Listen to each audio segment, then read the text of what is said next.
We have made it to training camp, everybody. Welcome into the Black and Gold Breakdown. Jared Bailey with you as always. If you're not already subscribed to the channel, be sure to do that.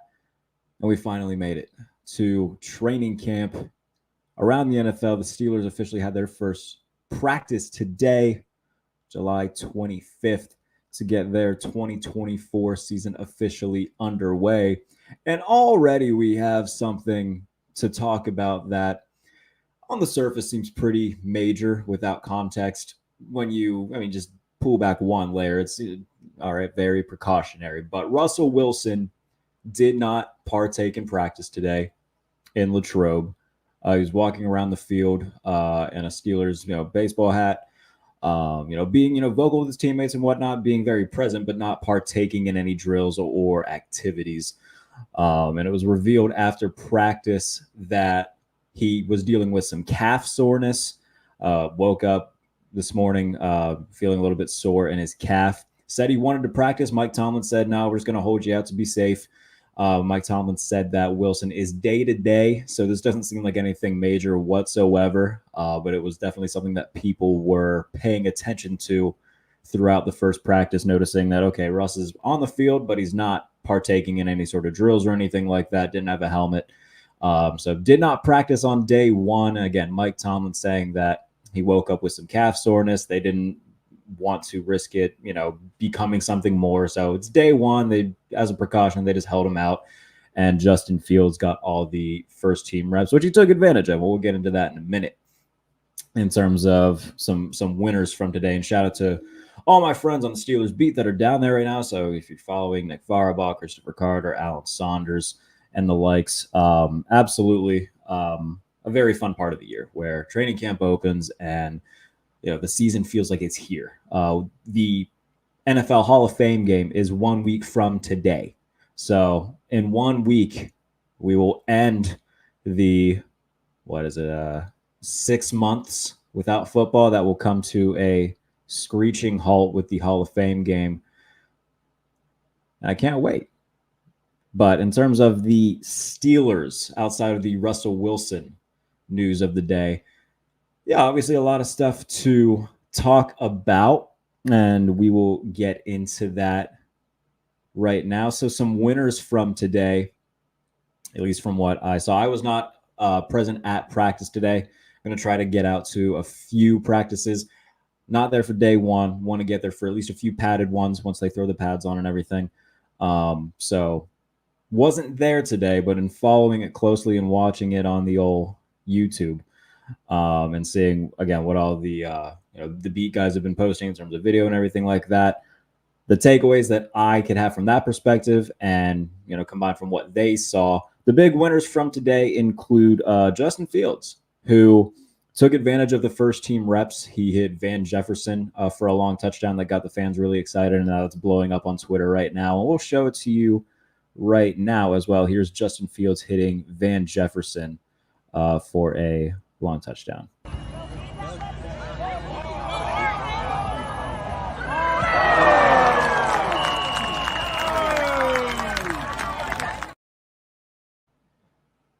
And that is from all these videos, by the way, from Baku on Twitter. And if you want to give him a follow, this is his @ right there.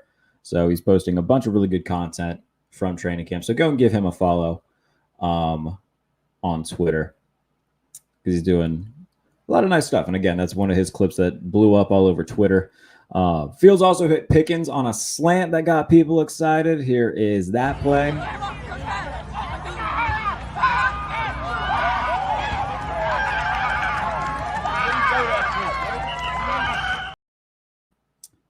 And then we'll get into another big winner later on. But it's good to see Justin Fields taking advantage of getting all the first team reps. Obviously this was framed as, some people didn't think it was a real competition, and many still won't believe that, and that's fine. My thoughts are that Russell Wilson is going to be the starter week one, but if Justin Fields shows them enough during this process and Wilson doesn't show them enough during the regular season, I think that will give him less of a leash if he's not playing well, or if the offense as a whole just doesn't look good. And the Steelers are sitting there saying, Justin looked good in camp. He looked good in preseason. We think that he can raise our ceiling. We'll hand the keys to him. I do think it'll be Wilson week 1. I think that's pretty much the popular opinion. Diana Rossini of The Athletic saying that, it's pretty much accepted that Wilson is going to be the week 1 starter. But another thing that's been speculated has been the potential for a Justin Fields package, and that is, according to Diana Rossini of The Athletic, very much in the Steelers' plan. That is in the playbook. They will be using Fields in some way, shape, or form, even if he's not the starter. So it's good to see Justin Fields taking advantage of these reps. Mike Tomlin said yesterday during the introductory training camp presser, he was asked about how he's going to allocate the first team reps, and he just said with a sly smile, very carefully. So we'll see how they go about splitting those things up once Russell Wilson is practicing. We'll see if he's practicing tomorrow and where that goes. But Justin Fields had a nice day to kick off training camp for the Steelers. Donte Jackson was another guy who had a really nice day, according to Chris Carter, who was tweeting out updates throughout the 11-on-11 drills. Donte Jackson had 2 pass breakups while being matched up against George Pickens, and he had a sack coming off the edge on a corner blitz. So I know I was very much in the minority of people who were totally okay with the Deontay Johnson trade and getting Donte Jackson in return, because seeing what they had at corner outside of Joey Porter Jr. last year, none of them were good. Donte Jackson isn't, a number 1 corner in the league, but he's a starting number 2. And neither Patrick Peterson nor Levi Wallace showed the capabilities of being even a starting number 2 corner last year. So I was totally okay with the Donte Jackson trade. Really liked, talking to him a little bit during OTAs and minicamp. And he seems very bought into what it means to be a Steeler. So he had a very productive first day, which is great to see. And, knowing the Steelers should have a reliable number 2 option opposite of Joey Porter Jr., that should give the defense a lot more, a lot less to worry about, and, especially the guys in the front 7, knowing that they have a good unit behind them to take care of business. So good first day for Donte Jackson.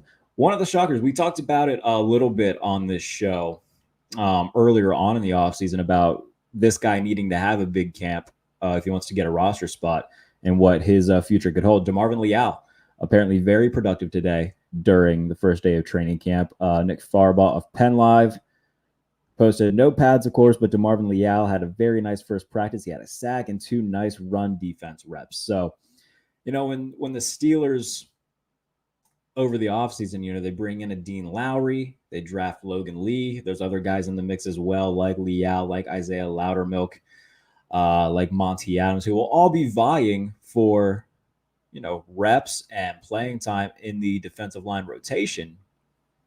And so DeMarvin Leal is a guy who needs to have a good camp and needs to have a good preseason in order to carve a spot out for himself, because if he doesn't, then he could very well find himself on the practice squad or on a different team altogether. So a good first day for DeMarvin Leal, which should go a long way for him. And if he can, build that into 2 good days and have that snowball and become a consistent good throughout camp and translate that into preseason action, he can earn himself more of a spot in the defensive line rotation. So a good first day for DeMarvin Leal as well. Beanie Bishop, you guys know how much I've looked forward to seeing Beanie Bishop in the preseason. Saw him during OTAs and minicamp, and he looked very good. The Steelers must think he looks very good too, because according to Nick Farbaugh, Beanie Bishop was running as the first team slot cornerback. So with Cam Sutton being suspended for the first 8 weeks of the season, Beanie Bishop, I said it back in May, wouldn't be surprised at all if he's the week 1 starter at nickel, getting first team reps as the slot corner. That tells you a lot. An undrafted rookie this early on in the process already getting first team reps at slot corner could very well be the guy who is the starting nickel against Atlanta come September. So that's a big win for Beanie Bishop, the undrafted free agent signing out of West Virginia. One of the better corners in college football last year. Had 4 interceptions, led the nation in passes broken up, was a consensus All-American, and somehow slipped through the cracks and didn't get drafted. So kind of falls into the laps of the Steelers, and it looks like they are very much trusting him to potentially be the week 1 starter at nickel. Wouldn't it be the first time we've seen something similar to this? I remember a couple years ago, Trey Norwood was a 7th-round pick and got good snap on in the 2021 season, which is Ben Roethlisberger's final year. You remember that first game against Buffalo? He was the one out there as the nickel for most of the time. So wouldn't it be the first time we've seen something like this? It is somewhat rare. But Beanie Bishop, yeah, a guy to definitely keep an eye on, getting first-team slot cornerback reps with Cam Sutton being suspended for the first 8 weeks of the year. That's something to certainly keep an eye on. And then maybe the guy I'm most excited to see in action, rookie linebacker Payton Wilson. I think it was Teresa Varley who said that he was the first guy out there getting ready for practice. So a guy who was really antsy, wanting to play. And in this clip, again, another one from Baku from X, our Twitter. I just called it X, like I'm some sort of like. I'm sorry. I felt like I had to correct myself for calling it that. He posted a really good clip of Payton Wilson's explosiveness. This is from practice today. Would have been a sack in a real game. Just look at his closing speed. It'll tell you all you need to know.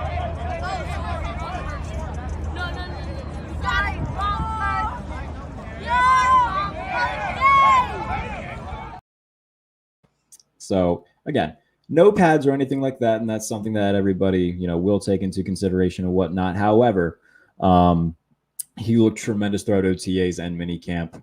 It's a guy who is incredibly fast, has a great football IQ, very powerful. The only thing that people worried about with him was his injuries, but he hasn't had an injury that's held him out of action since 2021, 22. He's been very clear with everybody that he's fine. He feels good all over his body. And the fact that he fell to the Steelers in the 3rd round could very much end up being a blessing for them, because you see something like that where he's just incredibly fast closing on the football. Players like that, are what can separate you from being a playoff team or not being a playoff team. And the fact that they now have Patrick Queen and Payton Wilson along with Landon Roberts in the middle of this defense, man. This is the best off-ball linebacking group they've had since the early 2000s, when they had James Ferrier, Larry Foote, Clark Hagans, RIP Clark Hagans, when they just had all of these dudes who are really good in the middle of their defense. This is the best group that they've had since then. Maybe since like the Lawrence Taylor, James Ferrier pairing. It's been a long time since they've had a group like this, though. And seeing Payton Wilson already look this good, that is music to my ears and lovely to my eyes. So cannot wait to see him on the field throughout camp. And, of course, once preseason play begins for the Steelers in 2 weeks, very much excited to see what he brings to the table in that regard. So will be a lot of fun. What happened to Russ? So, yeah, if you're just joining us late, Russ, Mike Tomlin talked about it after practice, dealing with some calf soreness. He said he woke up this morning, calf was feeling a little bit sore. Russ said that he wanted to, or according to Mike Tomlin, Russ said he was going to practice anyway. Mike Tomlin said, now let's just be extremely careful here. It's day 1. We're just going to hold you out of practice today. I can't remember the exact phrase that Tomlin used, but it was very much a Tomlin phrase. So it's very much just a precautionary thing. Russ woke up this morning with a little bit of tightness, soreness in his calf. Told Mike Tomlin, he said, look, I'm still good to practice. Mike said, no, we're going to play this very safe. It's day 1 of training camp. The last thing we need is, you getting some sort of severe injury on day 1. So they held him out of practice. He was still around, though. He was walking around on the field in a baseball hat, talking to his teammates and whatnot. Still very active, still very vocal, just didn't partake in any sort of drills or anything like that. Mike Tomlin said that he's day-to-day, so we will see if he is back tomorrow, and we'll keep an eye on it going forward. But, yeah, did not practice today. It does not appear to be any sort of serious matter. So I think, again, on the surface, everybody's like, oh, crap, what, I know that when I was watching, I was like, okay, Russ isn't practicing. This is weird. They didn't talk about any sort of like injury that he sustained. So, but after practice, Mike Tomlin clarified everything. So it seems to be very, very minor. Very just precautionary, just making sure that it doesn't snowball into something more serious. So day one, no need to risk it. Completely understand that from the light of Mike Tomlin. How's it going, next? Good to see you. Yeah, Russ is.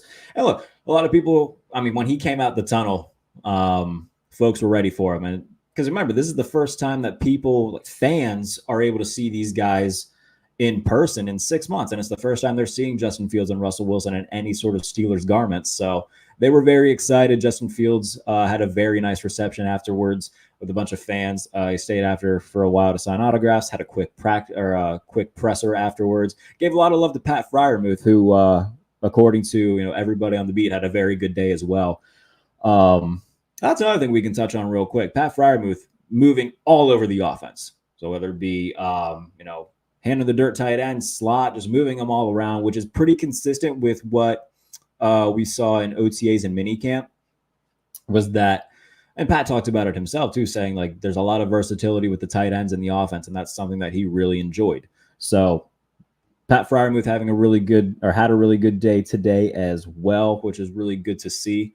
And yeah, man, it's just there's the sense of excitement, renewal, like everything. They start preseason play in 2 weeks. I will say one thing that does irritate me. Both Zach Frazier and Troy Fautanu were not given first team reps, and I just don't understand why we still got to do this game. Make them quote unquote save me the earn it nonsense. In the case of Dan Moore, you've drafted 2 tackles in consecutive seasons because Dan Moore is not good. So why are you going to try to do this song and dance with Troy Fautanu and just create some sort of, create some confusion, really? Because Broderick Jones said after practice, I don't really know where they're going to play me come the season, but I know I'm starting. I'm going to be somewhere. So he just doesn't know if it's going to be at right tackle or left tackle. Now, obviously, they're going to work him at both, so it's not like wherever he goes, he's going to be going in, completely raw and not knowing what's up. But why not just say, look, we drafted these boys in the past 2 years for a reason. Broderick, you're the left tackle. Troy Fautanu, you're the right tackle. I understand it's training camp. You want to have some sense of competition, and maybe they are having these conversations behind closed doors. Maybe they are. But the fact that you open up any sort of like they go out and they start, doing the walkthroughs and whatnot, and Dan Moore's taking first team reps. It's no disrespect to Dan Moore. From all I've heard, he is a great dude. But as a football player, man, he's not good.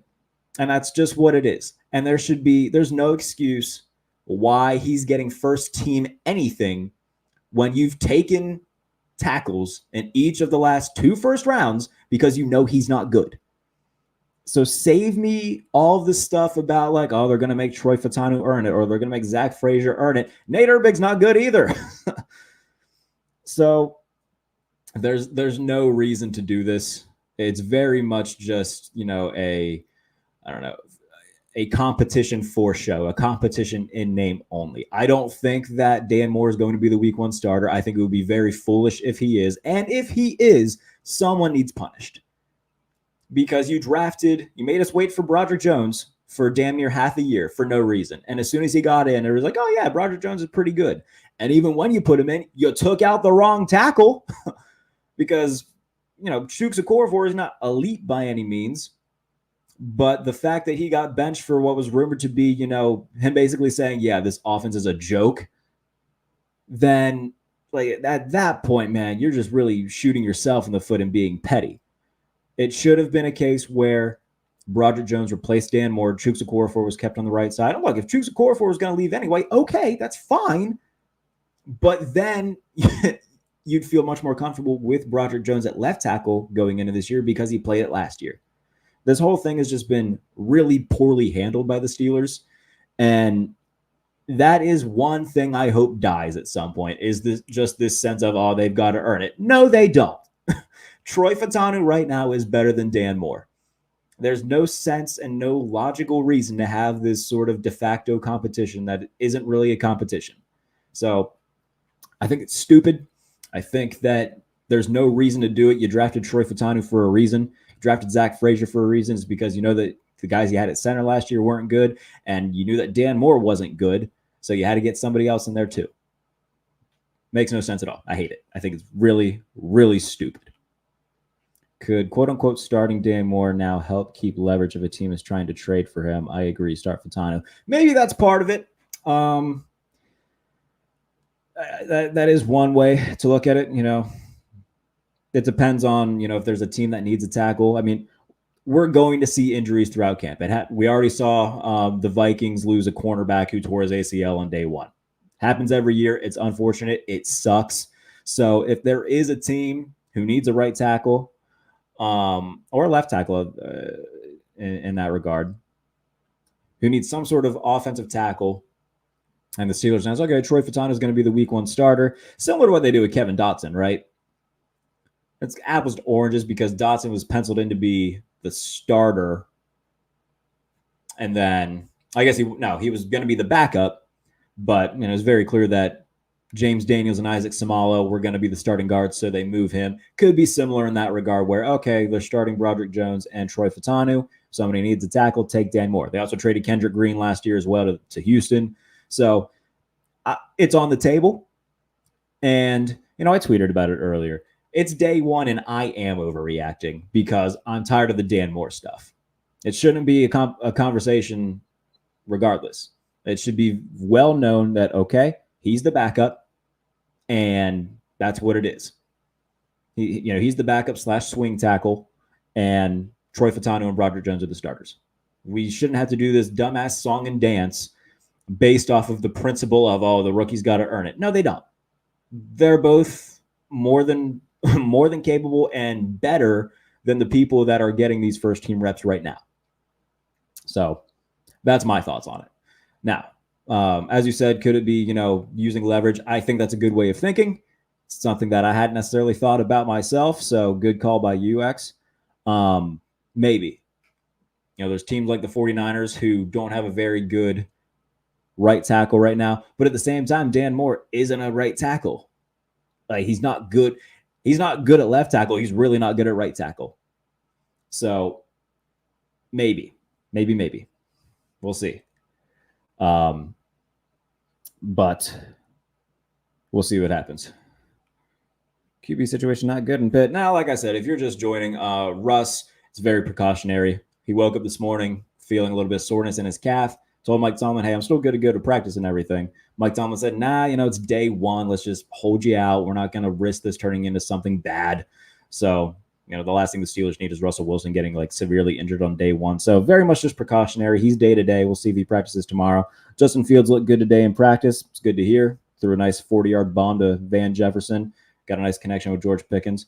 And by the way, since, a lot of other people have joined since then, if you hadn't seen the videos on Twitter yet, here you go. Here is, and forgive me because it's straight up and down. That's how Baku recorded it on Twitter.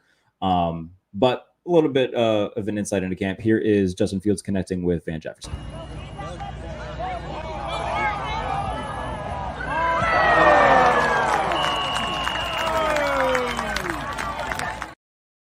And then one more. Here's Justin Fields to George Pickens.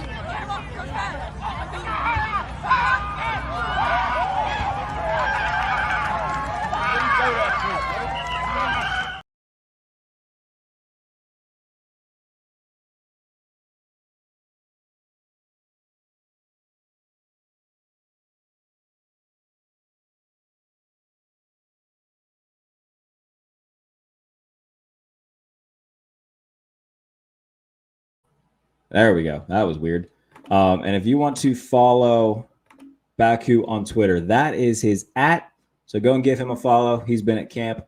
He was at camp today, posting a lot of really good videos. And I know that the one in particular from Fields to Jefferson really blew up on a lot of different platforms. So if you want to give him a follow, it's right there. Go and give him a follow on Twitter. And like I said, I'm going to try to get out to as many days as I possibly can for camp. About an hour drive from me. A lot different than being, 15 minutes down the road to go to the Southside for OTAs and minicamp. So I'm going to try to make it out there as much as I can. More so once we're kind of in the midst of it. So once we're, week 2, week 3, that's when I'll really target getting down to Latrobe for at least a day or two. But again, follow all the great Steelers beat guys that are down there. Nick Farbaugh, Christopher Carter, Alan Saunders, A lot of really good work going on. Noah Strackbine as well for all Steelers. There's a ton of really good work going on from the Steelers beat guys. And like I said, I'm going to try my best to get down there for at least a couple days just to see everything up close and personal. Me and Aaron Becker of Yard Barker, very good friend of the show, very good friend of mine, will be figuring out when we're going to go down there. It'll be a lot of fun. Yeah, if you have any other questions, comments, by all means, get them in. We'll stay on for another about 10-ish minutes. And yeah, it's just a very exciting time of year, right? The first day of camp is always just very, I don't know, there's a sense of like anybody can win it, right? Even the bad teams. If you're a fan of a bad team, you're like, all right, maybe something will happen. Maybe, we'll get a lucky roll of the dice. Like last year, being Steelers fans last year, going into the season, it's like, all right, Kenny Pickett's going to take that next step. And then preseason happens. You're like, oh my goodness, they're going to be really good. And then, of course, everything that ensued wasn't very good. But the point being that the first day of camp is always, a sense of like, oh, it's new. Anything can happen. It's exciting. I guess unless you're like a Giants or Broncos fan, that just sounds kind of sad. You're starting Daniel Jones and Bo Nix. Good luck. So for the Steelers especially, I mean, there's so much just newness to this team. And again, Justin Fields got a very warm reception after practice. Signed a lot of autographs, did a quick little presser with media. Russell Wilson was very well received, signed some autographs before and after practice. So a lot of guys getting, a lot of these new guys who are, having their first experience at Latrobe, they're getting well received by the fans, which is always very nice to see. Yeah. And if you want to follow me on Twitter for my thoughts on it, it's right there, at JBaileyNFL. If you want to follow all my written work at the Sporting News or Behind the Steel Curtain, go and read all the written content, by the way, Behind the Steel Curtain, covering everything training camp. Busy day for me thus far, busy day for the staff thus far. Bigger pieces at the Sporting News over the past few weeks. I did a deep dive on the Bills' offense and how they completely shifted their philosophy mid-year last year. You can go read that. I did a very long piece on the Chiefs as well recently, so you can go and read that. And then there will be one on the Miami Dolphins coming here in the next coming days. So I will update you all about that. It's Patterson's injury or whatever it is concerning, especially since they need the new kickoff rules. I have no idea the extent of his injury. I think they put him on the not football injury list. He just, I think he hurt his hamstring while training. I think that's what it was. We don't know the extent of it yet. At least I don't. I don't know if Mike Tomlin was asked about that today or not. So TBD as of right now. I am not completely sure of what's going on with Cordero Patterson. So we'll find out. And when we do, hopefully, we'll be able to get quick updates on that. But yeah, who else do they put? Dean Lowry and Cole Holcomb are on the PUP list right now, and then Cordero Patterson on the not football injury list. So Holcomb obviously coming back from the gruesome leg injury he sustained last year, but they're hopeful that he can be back at some point this year. We'll see how that goes. And then Dean Lowry, I don't know what's wrong with Dean Lowry. I would have to take a gander at that. But yeah, Cordero Patterson, I'm not entirely sure.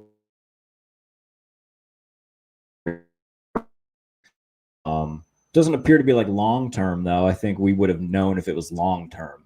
So I think that if it is concerning, we would have known. So that's me purely speculating because I do not know the extent of his injury. But if I had to guess, if it was like something serious where like his season was threatened, we'd know. So my guess, it's something relatively minor and they're being precautionary about it and not gonna, test anything. So that would be my guess as of right now, but I am not entirely sure. But we'll be right back tomorrow as well after the second day of training camp, keeping an eye on everything, scouting everything out. Pulled calf muscle. That sounds about right. Yeah. A lot of calf issues going on today with the Steelers. So, yeah, if it's just a pulled calf muscle, nothing to be concerned about. I would rather the Steelers play it very safe rather than, especially the first day of training camp. Like, there's no need to rush things on the first day. Take it slow. It'll be fine. I'm going to adjust my – it looks like it's off center from – these are things I notice when I'm just kind of staring at my background. So, yeah, again, Russell Wilson, calf soreness today. They weren't going to risk it. Just said, all right, bro, it's the first day. We'll just hold you out. Russell Wilson said he wanted to practice. Mike Tomlin said, no, we're going to hold you out today. And he said that Russ is day-to-day. So we'll see if he's back tomorrow. And then, yeah, Cordell Patterson, it's the same thing. I wouldn't be too worried about it. Would not be too worried about it. Another note, though, before we get out of here, Omar Khan was asked after practice about the receiver situation. He said that they are not in talks with anybody as of right now and trying to get a receiver. So take that for what it is. Omar's been pretty open, actually, about that type of stuff. When talking earlier in the offseason, he kind of hinted that they were pretty open to trying to bring somebody else in. So I believe him when he says they're not currently in talks, just because of how he's been in the past when discussing those types of things. It does appear that they are pretty confident in what they have in Calvin Austin and Roman Wilson as their 2 and 3.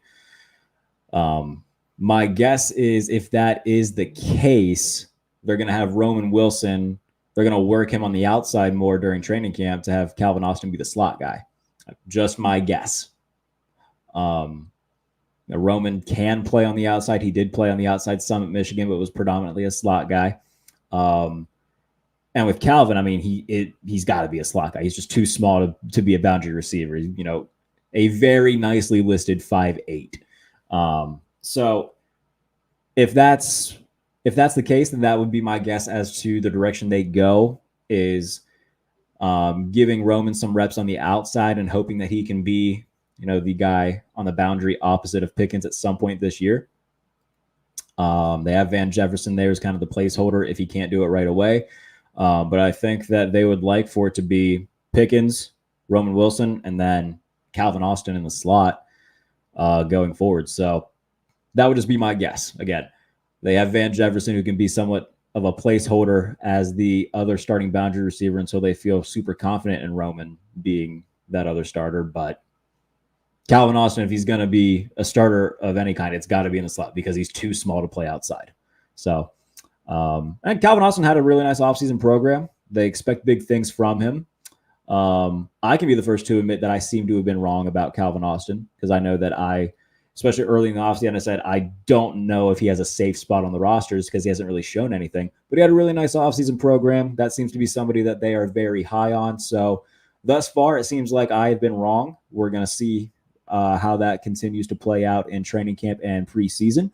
But if they feel that confident in him, then my guess is they're going to try to make Roman Wilson the other boundary receiver and make Calvin Austin more of the starting slot receiver rather than just a rotational one with Roman Wilson. But we'll find out more tomorrow. We'll see who's all back. See if Russell Wilson's back practicing. We'll see what tomorrow brings. Cannot wait. X Concepts through one more. Technically, you can't currently be in talks if you're talking to reporters at that specific moment. Yeah, I mean, look, man, I don't think the IU thing's happening. I've been pretty headstrong about that all offseason. Don't think it's happening for all the reasons I've said. So, wishful thinking. I don't think he's going anywhere. And at this point, if they were to bring somebody else in, it'll be Burks, Mechie, one of those two guys. Maybe Michael Thomas. We'll see. But we'll see what happens. Be back tomorrow to talk day 2 of training camp and what that brings. So looking forward to that. If you're not already subscribed to the channel, please do so. Tons of Steelers content throughout the remainder of training camp, throughout the preseason, and then especially once we get into the regular season. Lots and lots of stuff. Go follow the written work at Behind the Steel Curtain, and then go follow my written work as well over at The Sporting News, which is my new home. So appreciate y'all for watching as always, and be sure to tune back in tomorrow for day 2 recap of Steelers training camp. Be sure to subscribe to the channel in the meantime, and I will see you all tomorrow. Take care.